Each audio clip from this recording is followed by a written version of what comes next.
자, 그런데 윤동주가 20살이 되던 1937년 윤동주에게 심상치 않은 일이 벌어집니다. 어떤? 싫습니다.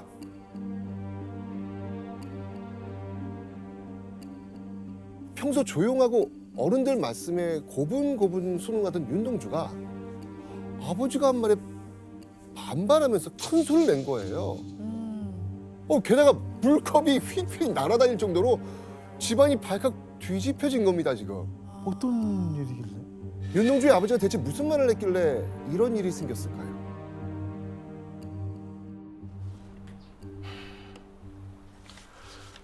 야, 동주야. 네가 의과에 가면 그 의술을 배워서리 얼마나 많은 사람들을 살릴 수가 있겠니? 그게 그란줄 쓰는 것보다 훨씬 좋은 일 아니야? 글쟁이로 잘해봐야 신문 기자밖에 더 돼갔어. 아이고야. 아버지, 문과도 좋은 대학 나오면 좋은 직장 얻을 수 있으면. 네가 문과에 가겠다는 거이 글쟁이 되겠다는 거 아니야? 씨는 의사가 돼서도 얼마든지 쓸 수 있는 거 아니야? 이거 어디든 못 쓸 거고 뭘 하래?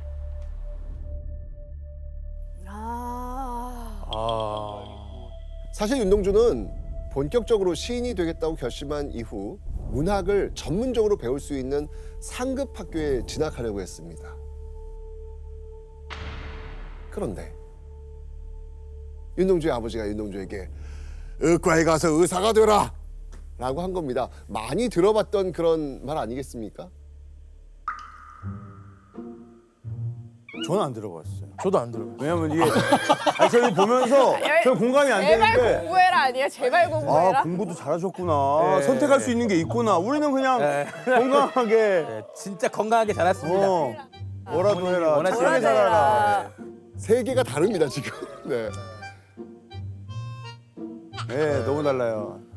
윤동주는 몇 개월 동안 아버지와 대립을 이어가면서 문과에 가겠다는 고집을 꺾지 않습니다.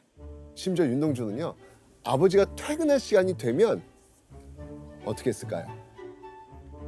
그냥 집 밖에 그 방 밖에 안 나갔을 것 같아요. 자, 윤동주는요, 집을 나갑니다. 그리고 산과 강을 헤매다가 깜깜한 밤이 되어서야 방에 돌아와서 조용히 잠을 자고 했답니다. 아마도 이때 조용하던 윤동주가 할 수 있었던 최고의 반항. 반항 아니었을까라는 생각이 드네요. 그렇게 몇 달의 시간이 흐른 1938년 어느 날 윤동주와 윤동주 아버지의 기나긴 싸움이 드디어 끝이 납니다.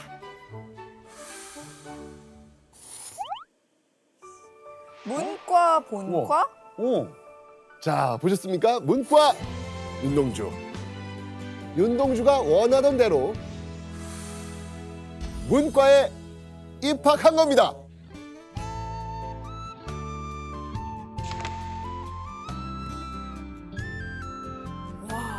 팽팽했던 이 부자 간의 갈등을 끝낼 수 있었던 거는요, 사실 윤동주 할아버지의 도움 덕분이었습니다.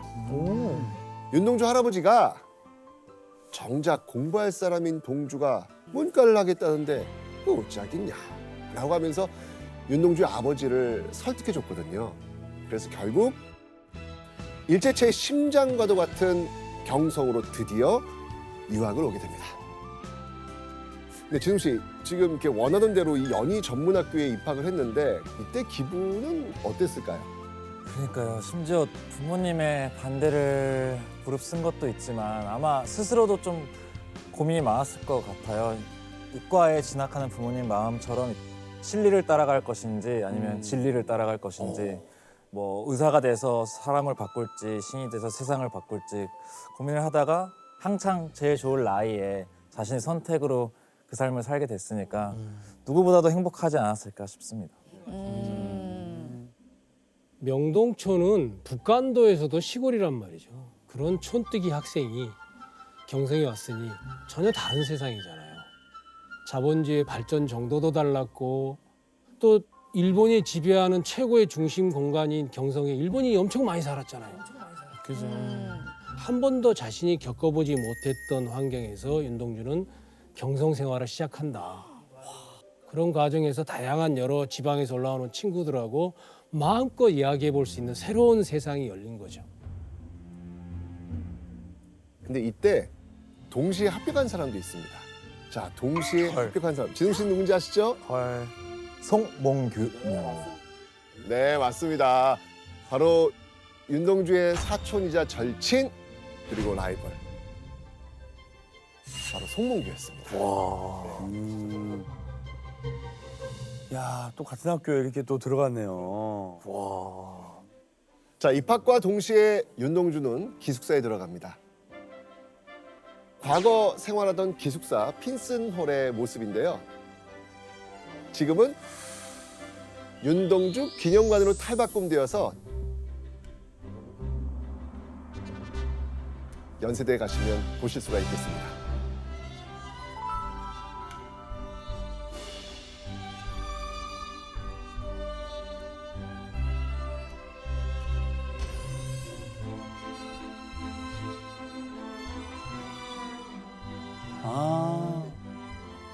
신입생이었던 윤동주에게는요, 제일 꼭대기층인 3층 방이 배정되었습니다. 윤동주는 기숙사에서 창밖을 멍하니 내려다보면서 시상을 떠올리곤 했다고 합니다. 막 부모님 계속 반대하셨는데 이젠 기숙사 생활하니까 부모님의 그런 그렇죠. 잔소리 안 들을 수 있잖아요. 최고. 그리고 나랑 같은 마음을 가진 친구들하고 맨날 얘기할 수 있으니까 아 너무 설레이고 맞아. 매일매일 행복하죠. 최고였을 것 같아. 자, 당시 신입생 윤동주의 기분을 알 수 있는 시가 있습니다. 자, 어떤 시인지 한번 살펴보시죠. 야 동주야, 그 연희 접은 모자 바로 쓰라. 새로운 길. 내를 건너서 숲으로, 고개를 넘어서 마을로. 어제도 가고 오늘도 갈 나의 길. 새로운 길. 민들레가 피고 까치가 날고 아가씨가 지나고 바람이 일고 나의 길은 언제나 새로운 길. 오늘도 내일도.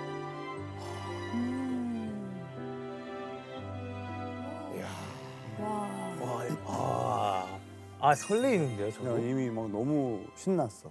설레이고. 그 혹시 마지막에 뭐 있죠? 그 아가씨 뭐예요? 네, 아가씨가 지나고. 대학 새내기. 왜냐면 제가 남중남고 나와가지고 제가 서울에 딱 올라왔는데 여자 학생들이 막 지나가는 거예요. 광주에도 여자분들 아니 근데 학교에 그 마주할 일이 없으니까 그치. 남중남고는. 그렇네. 근데 막 지나가고 막 책 들고 막 새로운 웃음소리 들리고 진짜 와 나도 약간 새로운 길? 약간 이거였어요 저도. 다 새롭고. 맞아. 새로운 길은 윤동주가 연희전문학교에 입학해서 처음 쓴 시입니다. 근데 진짜 이 시 안에 뭔가 앞으로의 새로운 길이면 막 고난이나 힘든 것도 있을 수도 있는데 전부 다 막 설레이는 내용밖에 없어요. 그러니까. 당연하죠. 막 행복한 내용밖에 없어요. 이때는 상가 죽음 생각도 안 나요. 그리고요, 윤동주가 대학 시절 유독 가깝게 지냈던 학교 친구가 있는데요. 이들입니다. 자, 진웅 씨, 요 3인방 누굽니까? 틴스널 3인방인데 접니다.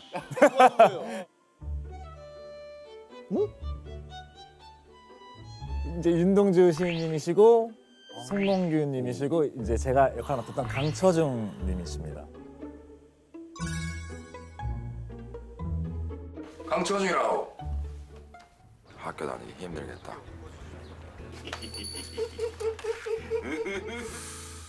실제 또 세 분이 또래시잖아요. 네네. 진짜요? 네. 송몽규 역할 맡았던 박정민 배우랑은 뭐 학교도 같이 다니고 실제로 나이가 동갑이기도 하고요.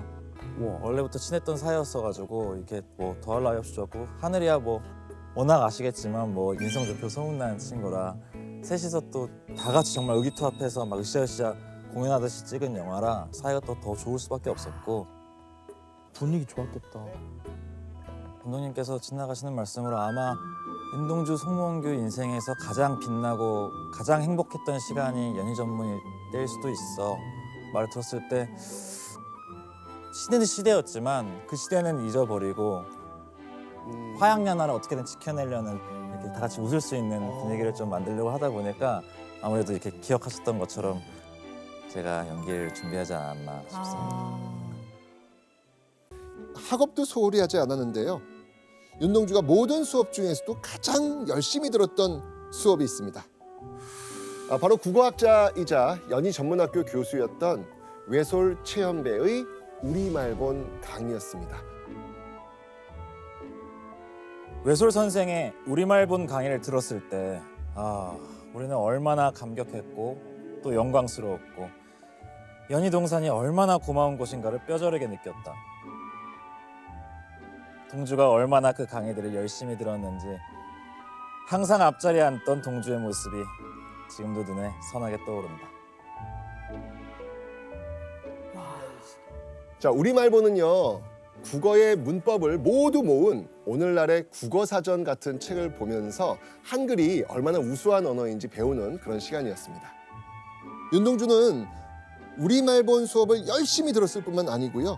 꾸준히 습작하면서 시 쓰기에도 전념했습니다.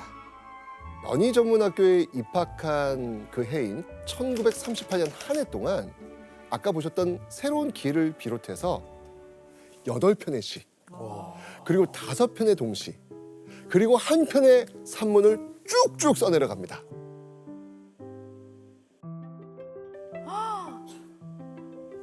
근데 이때요. 윤동주에게 한눈에 반해 쫓아다니던 사람이 있었습니다. 또 이 신입생이면 또 드디어 왔네요. 언제 나오나 싶었어요. 네. 그렇죠?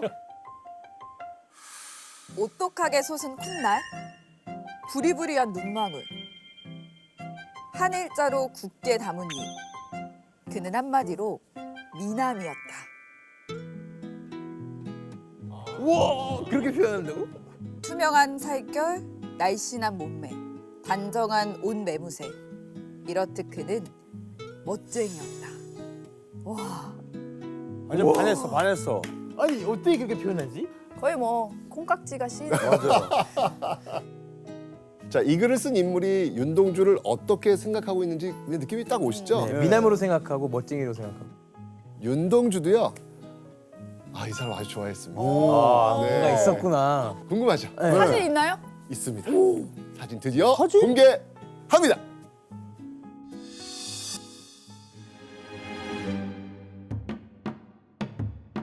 에?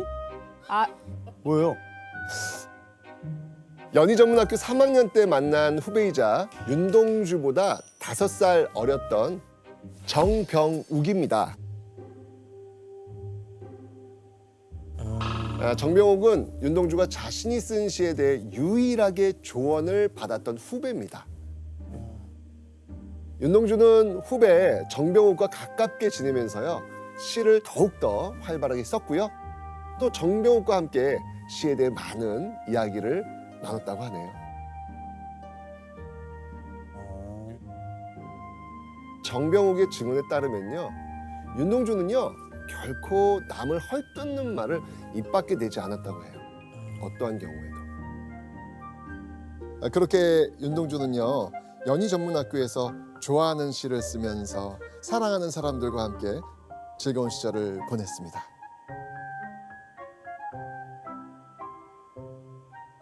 그런데 윤동주가 23살, 3학년이 되던 1940년 그토록 좋아하던 시 쓰기에 돌연 회의감을 느끼는 일이 벌어집니다.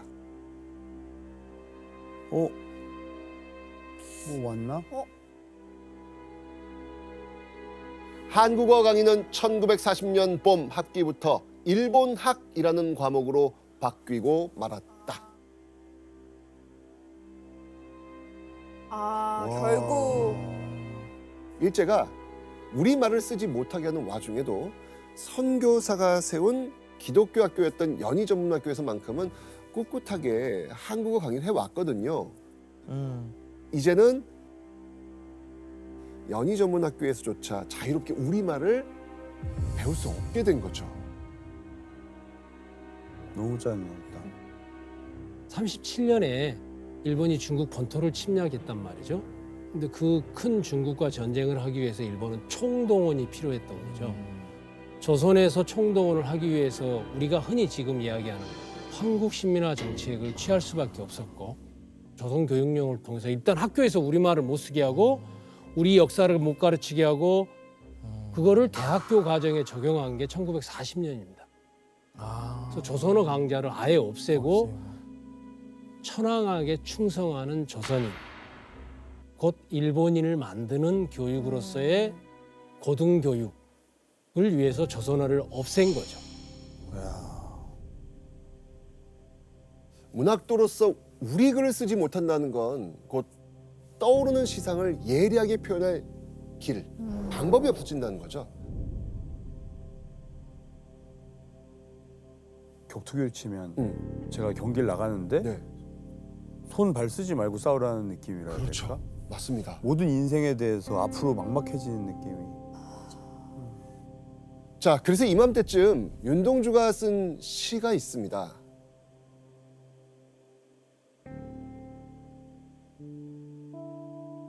죽는 날까지 하늘을 우러러 한 점 부끄럼이 없기를.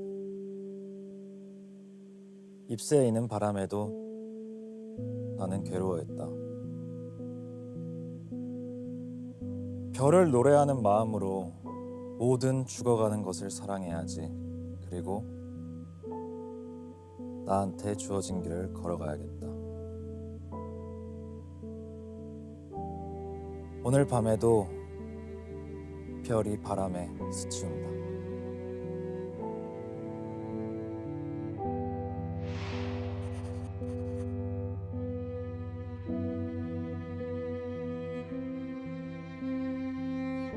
한번 지금 바람에 스치우는 정도가 아닐 텐데 거의 막 광풍에 휩쓸리고 있을 마음을 저렇게 아름답게 부드럽게 표현하는 그런 모습을 저희가 사랑하지 않을까 싶은 마음입니다.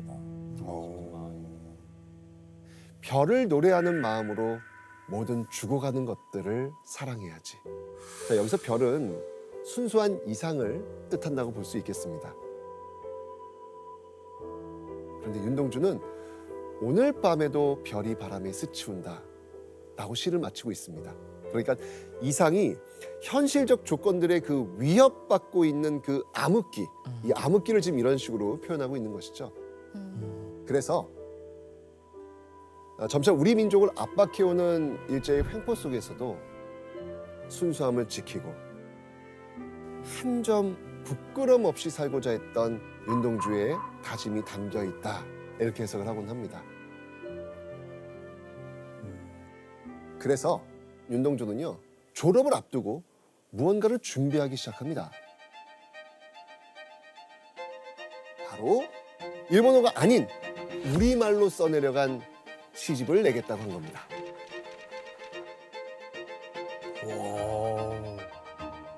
그때 만든 시집의 제목이 뭐다? 하늘과 바람과 맞습니다. 바로 별과 이겁니다. 시. 하늘과 바람과 별과 시. 한글로 된 시집을 출간하면 잡혀갈 수 있다는 걸 알면서도 윤동주가 시집 출간을 강행하려고 했던 이유가 있는데요. 진욱 씨 한번 읽어주시죠. 처음에는 시집 이름을 병원으로 붙일까 했다면서 표지에 연필로 병원이라고 써넣어 주었다.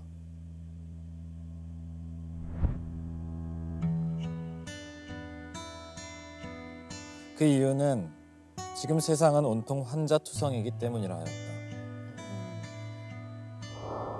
그리고 병원이란 앓는 사람을 고치는 곳이기 때문에 혹시 앓는 사람들에게 도움이 될 수 있을지도 모른다고 겸손하게 말했던 것을 기억한다.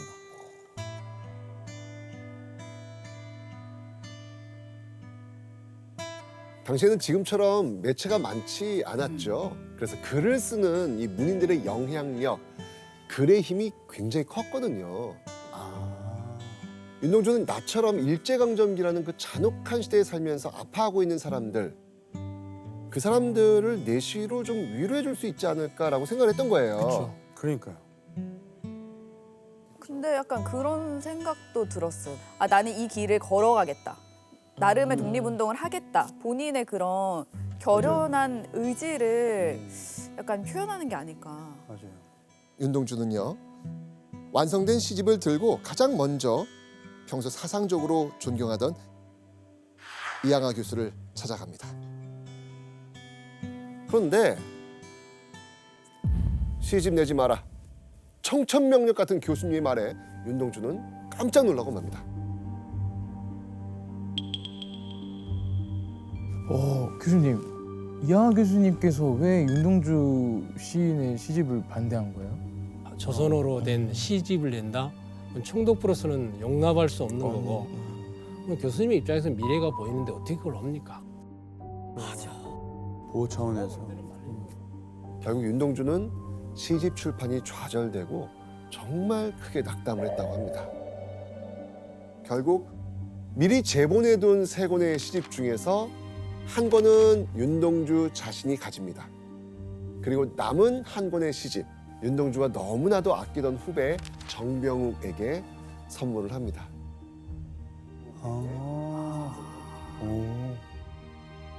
이후 윤동주는 1941년 12월 27일 연희 전문학교를 졸업하게 됩니다.